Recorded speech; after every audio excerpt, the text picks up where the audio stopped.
Shalom sahabatku, salam sejahtera dan salam sehat selalu untuk kita semua.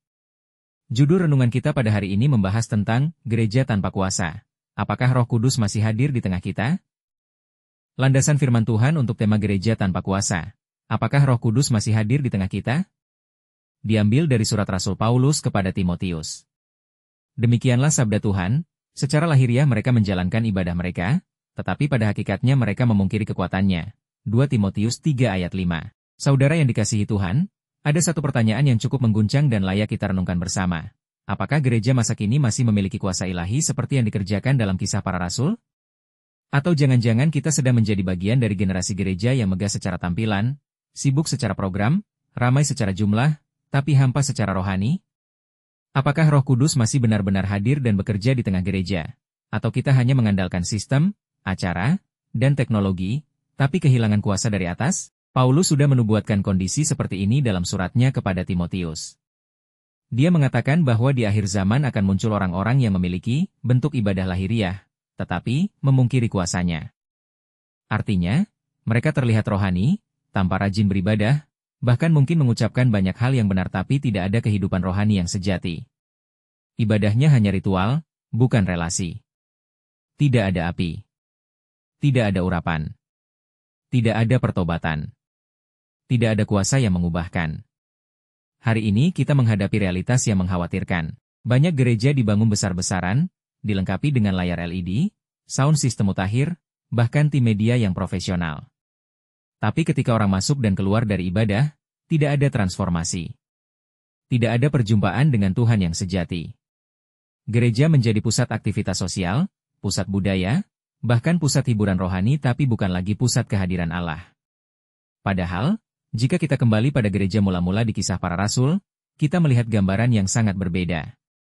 Mereka tidak punya gedung megah, tidak punya lighting spektakuler, tidak punya sosial media atau aplikasi gereja. Tapi mereka punya satu hal yang membuat dunia gentar, kuasa Roh Kudus. Dalam Kisah Para Rasul 4, kita baca bahwa ketika mereka berdoa, tempat itu guncang. Roh Kudus turun. Mereka memberitakan firman Allah dengan keberanian. Tanda-tanda heran dan mujizat terjadi. Hati orang bertobat. Jemaat saling mengasihi dan berbagi. Itu semua bukan karena liturgi mereka keren tetapi karena hadirat Tuhan benar-benar nyata di tengah mereka.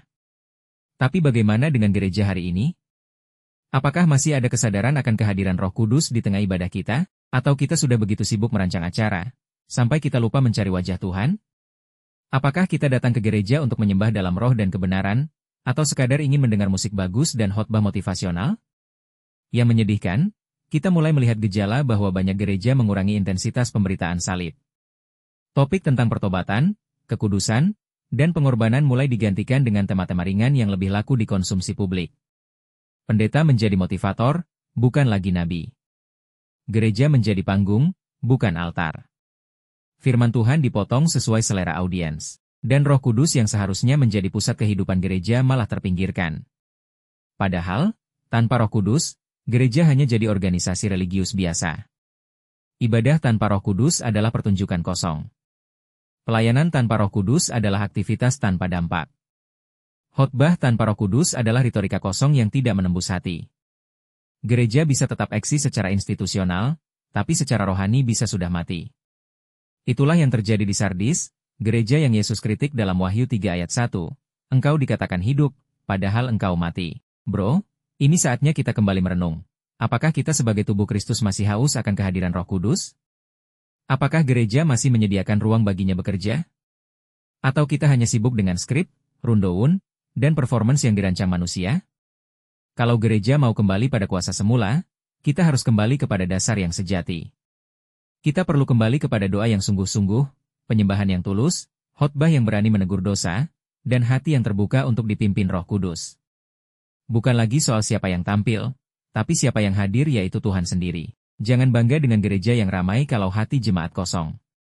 Jangan puas dengan gereja yang besar kalau tidak ada pertobatan sejati. Jangan kagum dengan pencapaian manusia kalau tidak ada jejak Roh Kudus di dalamnya. Mungkin gereja kita sudah punya semua yang dibutuhkan secara manusia. Dana, tim, manajemen, branding. Tapi tanpa Roh Kudus, semuanya hanyalah mesin yang bergerak tanpa arah ilahi. Hari ini Tuhan memanggil gerejanya kembali ke sumber kuasa yaitu Roh Kudus.